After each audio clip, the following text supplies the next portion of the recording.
네, 오늘은 창세기 강의 35강째입니다. 네, 오늘 제목을 한번 읽어보겠습니다. 제목 한번 볼까요? 시작!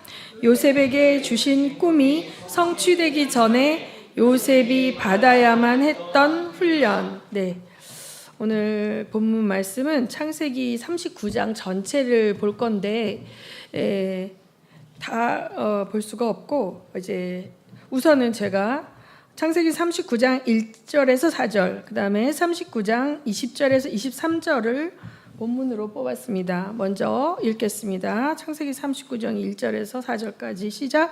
요셉이 이집트로 끌려갔다. 요셉을 이집트로 끌고 내려간 이스마엘 사람들은 바로의 신하인 경호대장 이집트 사람 보디발에게 요셉을 팔았다. 주님께서 요셉과 함께 계셔서 앞길이 잘 열리도록 그를 돌보셨다. 요셉은 그 주인 이집트 사람 집에서 살게 되었다. 그 주인은 주님께서 요셉과 함께 계시며 요셉이 하는 일마다 잘 되도록 주님께서 돌보신다는 것을 알았다. 주인은 요셉이 눈에 들어서 그를 신복으로 삼고 집안 일과 재산을 모두 요셉에게 맡겨 관리하게 하였다. 네. 그 다음에 39장 20절에서 23절 또 같이 보겠습니다. 시작. 요셉의 주인은 요셉을 잡아서 감옥에 가두었다. 그곳은 왕의 죄수들을 가두는 곳이었다. 요셉이 감옥에 갇혔으나 주님께서 그와 함께 계시면서 돌보아 주시고 그를 한결같이 사랑하셔서 간수장의 눈에 들게 하셨다. 간수장은 감옥 안에 있는 죄수를 모두 요셉에게 맡기고 감옥 안에서 일어나는 온갖 일을 요셉이 혼자 처리하게 하였다. 간수장은 요셉에게 모든 일을 맡기고 아무것도 간섭하지 않았다. 그렇게 된 것은 주님께서 요셉과 함께 계시기 때문이며 주님께서 요셉을 돌보셔서 그가 하는 일은 무엇이나 다 잘 되게 해 주셨기 때문이다. 네. 아멘. 자, 이렇게 해서 39장 1절 4절 39장이 시작되는 앞부분의 4절을 읽었고 39장이 끝나는 뒷부분의 4절을 읽었어요.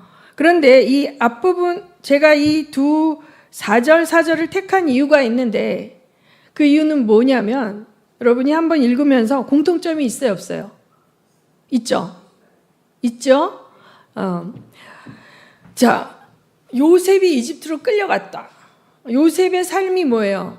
아버지하고 함께, 형들하고 함께 가나안에서 살다가 요셉이 원치 않는 데도 불구하고 강제적으로 이집트로 끌려가서 요셉의 신분이 뭐가 됐어요?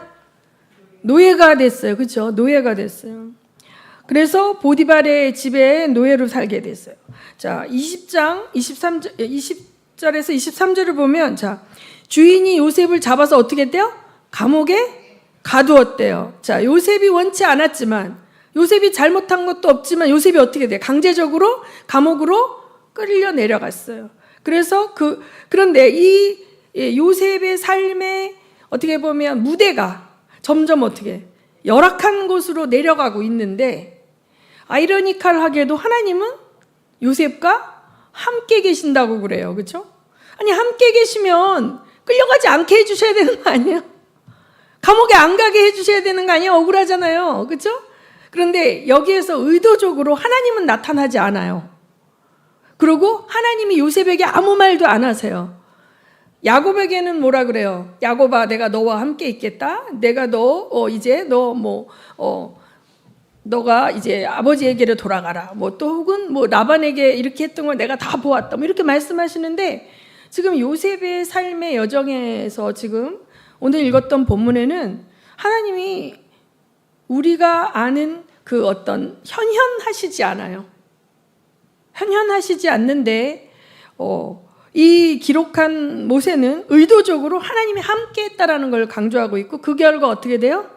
요셉이 하는 일마다 어떻게 됐다? 잘 됐고, 그 다음에 뭐예요? 리더가 눈에 들어서 전권을 맡기는 일이 나오는 거예요. 전에는 무대가 어디예요? 보디발의 집이죠. 보디발의 집에서 하나님과 동행하는 요셉을 그 집안에 있는 모든 사람들이 알아보고, 특별히 그 집의 최고의 권력자인 보디발이 그것을 알게 되었고, 요셉에게 뭘 준다? 관리할 수 있는 권세를 준다. 그 다음에 뒷장에 보면은 감옥 안에서 하나님이 요셉과 함께 하시다는 것을 누가 알아요? 간수장이 알아요. 감옥의 대빵이죠. 간수장이 알고 요셉에게 감옥의 관리를 맡기는 정권을 주는 이 사건이 있는 거예요. 우리가 이제 목사님이 이제 여름 수련회 때 해석학을 하실 건데, 이제 성경을 볼 때요, 이렇게 토막토막 보지 말고 큰 스토리를 이렇게 보면, 지금 39장은 수미쌍갈법이라 그래. 수미쌍갈법. 수가 머리 숫자고 미는 뭘까? 꼬리. 머리와 꼬리가 괄호처럼 요셉의 이 스토리를 딱 책받침같이, 이 가운데는 뭐가 있어요? 가운데는 여러분이 잘 아는 보디발의 아내가 요셉을 유혹해서 꼬시는 이야기가 나오는데, 그 스토리를 감싸고 앞부분과 뒷부분에 보디발의 집에 팔려간 요셉, 감옥에 끌려간 요셉, 이렇게 나와 있는 거예요. 근데 감옥이 됐든 보디발의 집이 떴든 요셉과 하나님이 함께 하셨다는 말이 나와요. 그런데 함께 하셨다는 말이, 예를 들어서 베델에 나타난 하나님은 어떻게 해요? 사닥다리가 오르락내리락, 그 사닥다리가 환상 가운데 펼쳐지고 천사들이 오르락내리락 하고 초자연적으로 뭔가 하나님이 임재동행하신다는 것을 알 수 있는 현현이 있었다면, 이 39장의 사건은 초자연적인 하나님의 나타남은 보이지도 않고 들리지도 않습니다. 그렇죠? 그런데 의도적으로 하나님이 함께 하셨다는 말을 앞뒤에 강조하면서 책받침처럼 딱 하고 있어요. 자, 보디발의 집에 왜 갔어요? 형들에게 팔려서 갔죠. 형들이 팔아서 갔습니다. 왜 팔았어요? 시기와 질투 때문에 팔았겠죠. 아버지가 편애하고. 그래서 요셉은 아버지가 형들이 양치기 잘하고 있는지 가서 보고 오라. 그 아버지 말씀에 순종해서 갔던 것 뿐인데, 그렇죠? 그런데 형들이 그동안 쌓였던 감정 때문에 이 요셉을 팔아넘겼어요. 자, 그 다음에 감옥에 갈 때 왜 갔습니까? 누구에 의해서 감옥에 가게 됐어요? 보디발의 아내가 어떻게 했어요? 모함했죠. 보디발의 아내가 모함해서 그러니까 이 누명을 씌웠죠. 누명을 씌워서 자기 남편에게 거짓말로 요셉을 고자질하고, 그 남편은 그래서 요셉을 감옥에, 자기 집안에 있는 감옥에 갖추게 되었죠. 그래서 첫 번째 이제 팔려갈 때는 아버지의 말씀에 순종하는 것밖에 없어. 그 전에 이 삶이 물론 뭐 형들을 고자질하고 이렇게 연약함이 있었지만 악을 행한 게 없단 말이죠. 악을 행한 게 없어요. 두 번째, 여기 감옥에 갈 때도 열심히 그러니까 그 보디발이 시킨 집안일을 최선을 다해서 잘 했어요. 그러니까 잘못한 게 없죠. 오히려 그 하나님의 계명을 지켰어요. 그런데 오히려 하나님이 함께 하신다고 하면서도 감옥 가는 거를 막아주시지 않고 누명을 쓰고 감옥을 가게 하시는데, 그런데 하나님이 함께 하신다는 거예요. 이걸 통해서 여러분이 우리에게 주시는 하나님의 그 계시의 말씀을 잘 깨달으시기를 바랍니다. 네, 자, 이게 39장 3절 4절을 한번 읽어볼까요? 39장 3절 4절 시작. 그 주인은 주님께서 요셉과 함께 계시며 요셉이 하는 일마다 잘 되도록 주님께서 돌보신다는 것을 알았다. 주인은 요셉이 눈에 들어서 그를 신복으로 삼고 집안일과 재산을 모두 요셉에게 맡겨 관리하게 하였다. 자, 우리가 상식적으로 인간적으로 볼 때 여러분이 만약에 요셉이었다면 하루아침에 노예가 됐어요. 부잣집 도련님, 막내 도련님으로서 아버지의 사랑을 받고 좋은 옷 입고 맛있는 거 먹고 행복하게 살았는데 어느 날 갑자기 노예가 돼가지고 이방에 팔려와가지고 완전히 짓밟히는 삶을 살아야만 되는 상황이 됐다면 어떻게 됐을까? 우리라면 형들을 증오하고 상처받고, 그쵸? 상처받고 형들을 증오하고 신세 한탄하고 우울증에 걸려가지고 맨날 울고불고 막 괴로워하고 막 이렇게 되지 않겠어요? 일반적이라면, 그죠? 어쩌면 자살할 수도 있어. 우울증 걸려가지고. 이런 상황이에요. 이런 상황이에요. 근데 이 요셉이 그러지 않았다는 거예요. 그러지 않고 시키는 일을 어떻게 했을까? 대충 했을까? 열심히 했을까요? 열심히 했겠죠.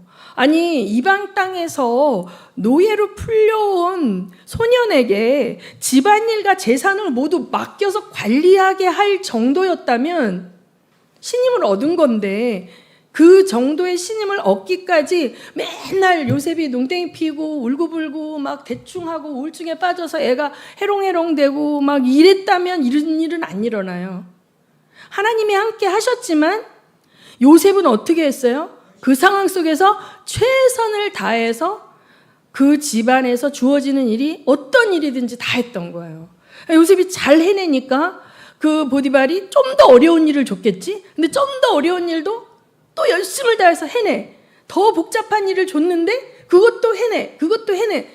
이랬기 때문에, 자, 보디발은요, 경호대장이에요. 이집트 경호대장. 거기까지 출세하기까지는 권력이라는 것이 뭔지를 아는 사람이거든요. 근데 그 사람이 자기의 집안의 전권을 요셉에게 준다는 것은 그만큼 검증이 됐다 안 됐다? 됐다는 얘기거든요. 됐다는 얘기예요. 자, 그래서 여기에서 의도적으로 요셉이 어떻게 했다는 일을, 어떻게 행했다는 얘기는 우리에게 써주지 않아. 써주지 않고 하나님이 함께 하셨고 하는 일마다 잘 되도록 주님께서 돌보셨다는 거예요. 그래서 주인이 눈에 들었다라고 얘기합니다. 그래서 우리가 39장 8절에서 9절을 한번 봅니다. 39장 8절에서 9절. 이것은 그 보디발의 아내가 요셉을 꼬시는 거예요. 꼬시면서 이제 이 청년이 너무 잘생기고 멋있으니까 이 여자가 계속 사람들이 없을 때마다 눈짓을 하며 나하고 같이 동침하자라고 꼬셨는데 거절하면서 요셉이 하는 말이에요. 8절 9절을 봅니다. 시작. 그러나 요셉은 거절하면서 주인의 아내에게 말하였다. 주인께서는 모든 것을 나에게 맡겨 관리하게 하시고는 집안 일에는 아무 간섭도 하지 않으십니다. 주인께서는 가지신 모든 것을 나에게 맡기셨으므로 이 집안에서는 나의 위에는 아무도 없습니다. 나의 주인께서 나의 마음대로 하지 못하게 한 것은 한 가지뿐입니다. 그것은 마님입니다. 마님은 주인 어른의 부인이시기 때문입니다. 그런데 내가 어찌 이런 나쁜 일을 저질러서 하나님을 거역하는 죄를 지을 수 있겠습니까? 자, 여기서 요셉의 발언을 통해서 요셉의 생각을 알 수가 있죠. 자, 주인 어른께서 나에게 모든 것을 맡기셨다는 거예요. 그리고 마님만 내가 어떻게 할 수 없고 나머지는 내 권한 안에서 내가 어떻게 처리하던 주인이 말하지 않고 잘했다. 너에게 권한을 위임했다는 거예요. 근데 아내만큼은 내가 마음대로 할 수 없는 유일한 존재라는 거예요. 그런데 여기서 이 아내와 동침을 한다면 주인을 배반하는 거죠. 그런데 여기서 뭐라 그래요? 하나님을 거역하는 죄라 그래요. 개역개정에는 내가 하나님 앞에서 어떻게 큰 죄를 짓겠냐 이렇게 얘기하거든요. 그러니까 이 권한이라는 것이 주인이 나에게 부여했지만 실상은 뭐예요? 하나님께서 나에게 오게 하셨다라는 거 알고 있어요? 모르고 있어요? 알고 있는 거예요. 알고 있는 거예요. 하나님이 보이지 않아요. 하나님이 나타나서 초자연적으로 도와주시지 않고 그렇게 꿈을 잘 꾸는 요셉인데 꿈에도 나타나시지도 않고 음성도 들려주시지 않고 환상도 보이지 않는데 그러나 요셉은 알고 있어요. 하나님 나와 지금 함께하고 계신다.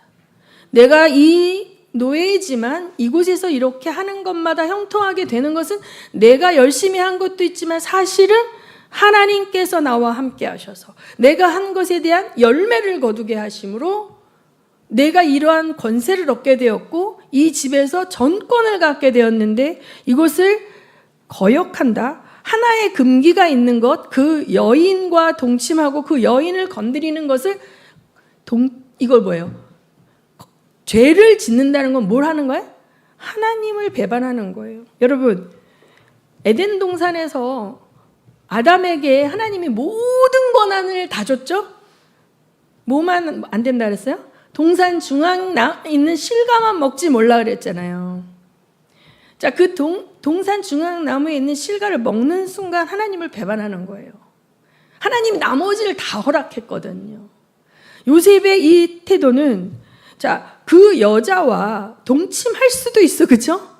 인간적으로 유혹이 왔는데 이 여자하고의 뭐라 그러나 요새는 뭐 상간녀, 상간남 이런 말을 많이 쓰던데 그 원래 정식 부인과의 말고 따로 숨겨놓은 그 이제 그러한 정부가 되면 아마 더 맛있는 것도 더 먹을 수 있고 어떻게 보면 힘든 일도 덜 할 수 있고 은밀한 재미도 있을 수 있지만 이 사람은 그것을 할 수 없다는 거예요. 왜? 하나님을 거역하는 죄라는 거예요. 이것을 이제 우리가 그 라틴어로 코람데오라 그래. 코람데오. 한번 해보세요. 코람데오. 코람데오. 데오스는 하나님이라는 뜻이거든요. 내가 하나님 앞에 있다. 내가 언제 어디서 무엇을 하든지 하나님 앞에 있는 자처럼 사는 거예요, 요셉이. 자, 그래서 내가 어디에 있든지 나와 동행하신 하나님에 대한 믿음이 있었기 때문에 하나님이 보여지지 않아도 하나님이 들려지지 않아도 내 삶에 억울한 일이 생기고 내가 지은 죄 없이 감옥에 가는 일이 생기고 내가 지은 죄 없이 노예로 팔려가는 일이 생겨도 하나님을 배반하지 않는 거예요. 그 믿음이 하나님 원하시는 믿음인 거죠. 무조건적인 믿음이에요. 내 앞에 펼쳐지는 어떤 것과 상관없이 그분 하나님을 믿는 거죠. 그런데 이와 대조적인 하나님을 믿는 많은 종교인들, 우리도 처음에 그랬지만 내가 뭐뭐뭐 하면 하나님 뭐 해주세요. 내가 3일 금식하면 이게 이루어지기를 원하고 40일 작정기도, 작정헌금, 특별 헌신 어떤 그런 것들을 통해서 하나님을 설득하려고 하는 요구가 있는 신앙이 있죠. 신앙이라기보다도 그런 형태의 그것을 하는 것은 하나님과 딜을 하는 형태라고 그랬잖아요. 내가 항상 얘기하지만 하나님과 딜을 하려고 하는 것은 믿음이 아니에요. 그건 종교예요. 신을 설득하겠다는 거예요. 신을 조종해 보겠다는 거예요.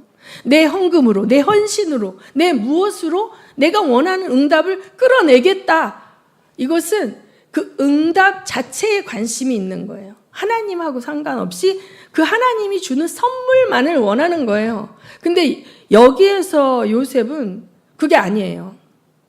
하나님과 동행하고 내 눈에 보이지 않고 내 삶이 팍팍해질지라도 나와 함께 하신 하나님이 계심을 믿고 하나님을 배반하거나 하나님을 원망하거나 한탄하는 일을 하지 않고 있잖아요. 여기서 의도적으로 요셉의 감정이 나오지 않아요. 감정이 나오지 않아요. 그래서 사실은 어느 누구보다 상처를 받고 망가져야 될 상황에 들어가 있는 현상적인 그런 환경 속에 있는 요셉인데 요셉은 너무 멀쩡하게 일상을 살아요. 일상을 살 뿐만 아니라 지극히 작은 일에 최선을 다하면서 살아요. 최선을 다하면서 살아요. 그리고 그것을 자기 혼자 내가 이 정도면 최선을 다했어 라고 하는 것이 아니라 하나님을 모르는 제3자가 볼 때 저 사람이 하는 일은 진짜 뭐든지 열매가 있고 뭐든지 결과가 있어 라고 인정하는 결과를 가져오는 정도의 실력이 생겨나는 그러한 최선을 다하는 삶을 살죠. 자, 요셉이 과거에 꿨던 꿈이 있잖아요.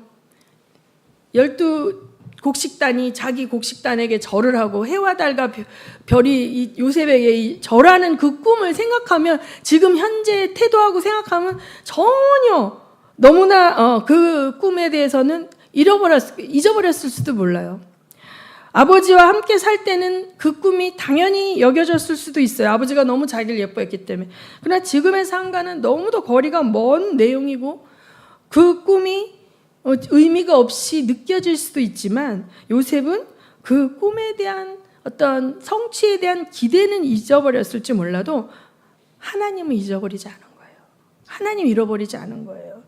끝까지 하나님을 붙들고 있는 거죠. 자, 여기서 하나님이 그와 동행하셨다 그랬죠. 다시 아까 본문을 보면, 앞부분에 보면, 자 3절에 주님께서 요셉과 함께 계시며 라고 얘기하고, 또 21절에 보면 주님께서 그와 함께 계시면서 돌보아 주시고, 이렇게 해서 이 주님께서 그와 함께 계시다는 말을 강조하지만, 실상은 요셉이 하나님과 함께 하기 위해서, 그 하나님을 놓치지 않기 위해서 그의 의지를 가지고 최선을 다해서 믿음을 유지하려는 노력이 있다는 거예요. 노력이 있다는 거예요. 그러니까 하나님은 이 일을, 보디발의 아내의 말도 안 되는 유혹과 모함과 거짓을 당하도록 허용하심을 통해서 뭘 테스트하고 계십니까? 요셉의 믿음을. 요셉이 하나님을 어느 정도로 믿고 있는가. 조건적인 믿음이 아니에요. 지금 요셉은 하나님과의 관계에 있어서 그냥 그분 자체가 요셉에게 있어서 믿음이에요. 그분이 나에게 허락한 삶이 어떠하든지에 상관이 없는. 그래서 우리가 하나님께서 이 요셉 스토리를 통해서 보면, 첫째, 요셉은 현재의 자기 삶을 살되 최선을 다해서 충실히 사는 것, 그것은 하나님이 나와 동행한다는 믿음, 그 믿음과 함께 내가 하나님을 배반하지 않으려는 의지, 그렇죠? 하나님이 동행하시는 그것은 느껴지지 않고 보여지지 않지만 나는 하나님을 동행하리라. 하나님의 말씀을 살아내리라. 하나님 앞에 배반하지 않으리라. 이 의지가 있는 거예요. 그래서 두 번째, 죄의 유혹 앞에 고단한 노예의 삶을 끝내고 쾌락으로 위로받으며 특혜를 누릴 수 있는 길을 거절해버리는 거죠. 그렇죠? 이것이 뭐예요? 나는 하나님을 배반할 수 없다. 배반할 수 없다. 그러니까 하나님이 요셉에게 테스트를 하셨는데 몇 점 맞았어? 100점 맞았어. 100점 만점. 첫 번째 팔려갔을 때 보디발의 집에서 했는데 패스. 더 난이도 높게 지은 죄 없이 죄수로 감옥에 처박혀서 고통받게 되었고 자유를 상실했는데, 사실 노예였지만 보디발의 집에서는 자기가 고백하듯이 그 여인을 빼놓고는 모든 정권을 위임받아서 거의 주인과 같은 권세를 누리고 살았잖아요. 근데 여기서 난이도 더 높은 테스트 딱 해가지고 그 유혹 앞에 거절했죠. 여기서 이게 패스한 거야. 패스했으면 좋은 결과가 와야 돼. 근데 좋은 결과가 아니라 감옥에 처박히는 거야. 감옥에 처박혔으면 하나님 어떻게 이러실 수 있어요? 내가 그 유혹을 견디고 믿음을 지켰는데 저에게 이런 모함을 당하게 하시고 이 감옥에 끌려와서 이 죄수로 이렇게 원망하고 하나님을 불신하고 막 호소할 법도 한데 그 말이 없잖아요. 그냥 감옥에 가서 거기서 또 사는 거야. 그냥 주님이 함께 하시려니 하면서. 우리 생각은 어때요? 우리의 신앙은 하나님이 함께 하시면 감옥 안 가는 게 맞지. 내가 믿음을 보였잖아. 유혹에 넘어가지 않고 이 여자의 유혹을 거절했잖아. 그럼 하나님 피하게 해주셔야 할렐루야 이렇게 해서 간증해야 이게 맞는 우리가 생각하는 신앙이잖아요. 성경은 그렇게 얘기 안 하잖아요. 하나님이 여기서 한 번 더 난이도 조금 더 높은 거, 그래 너 감옥에서 어떻게 살래? 감옥에서 어떻게 살래? 감옥에서 사는데 공고하죠. 꼼꼼한 감옥에서 자유도 없이 그렇게 처박혀서 사는데 거기서도 하나님 나와 함께 하심을 믿고 최선을 다하니까 권세가 오더라. 권세는 나중에 왔어요. 권세가 나중에 왔어.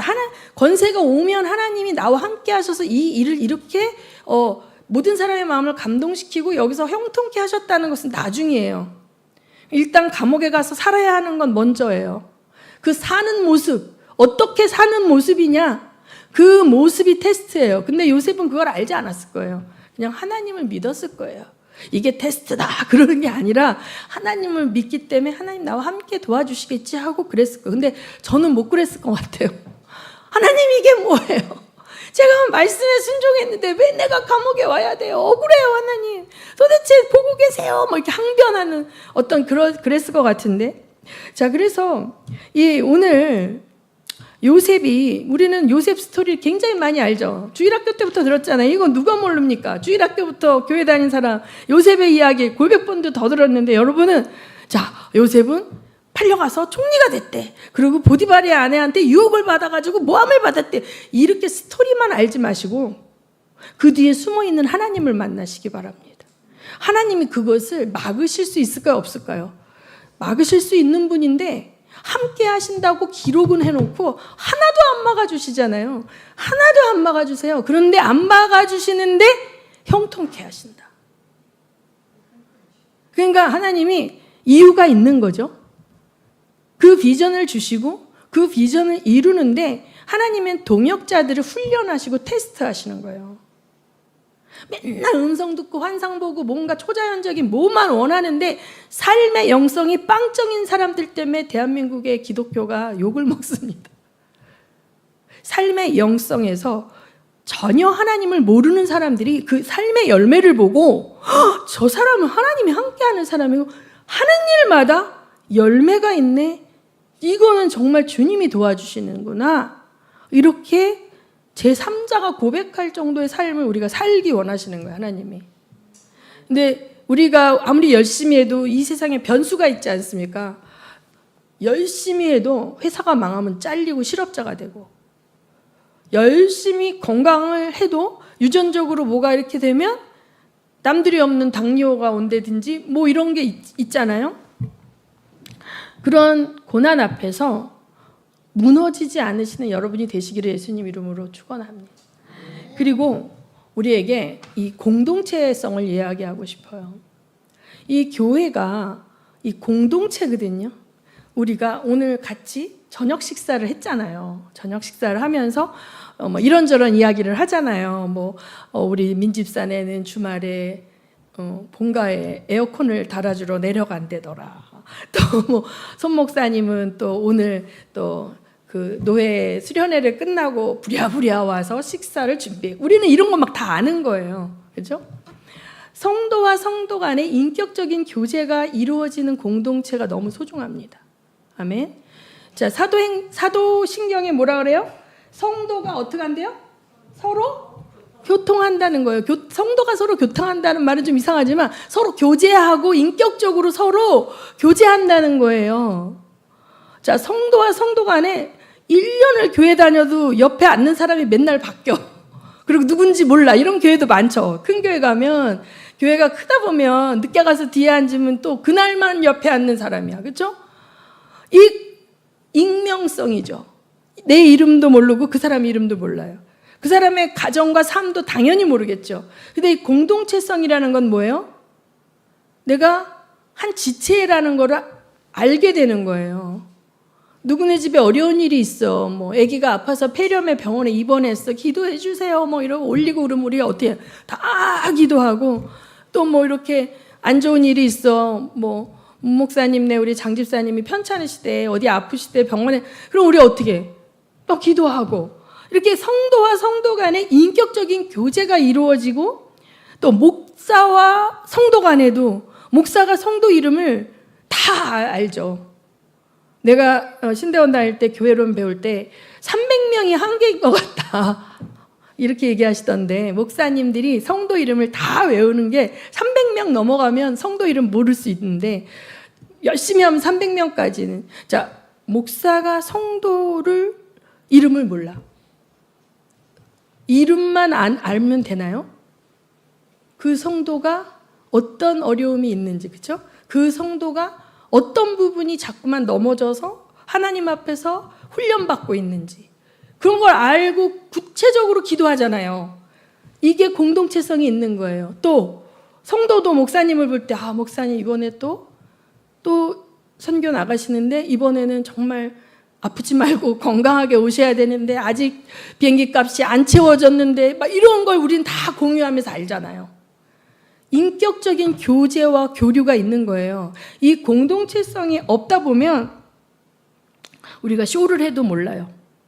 직분을 열심히 하고 헌금도 많이 하고 예배를 다 참석하는데 그가 세상에 나가서 바람을 피는지, 그가 세상에 나가서 불법을 저지르고 또 어떤 나쁜 행위를 하는지 모를 수 있다는 거죠. 그렇죠?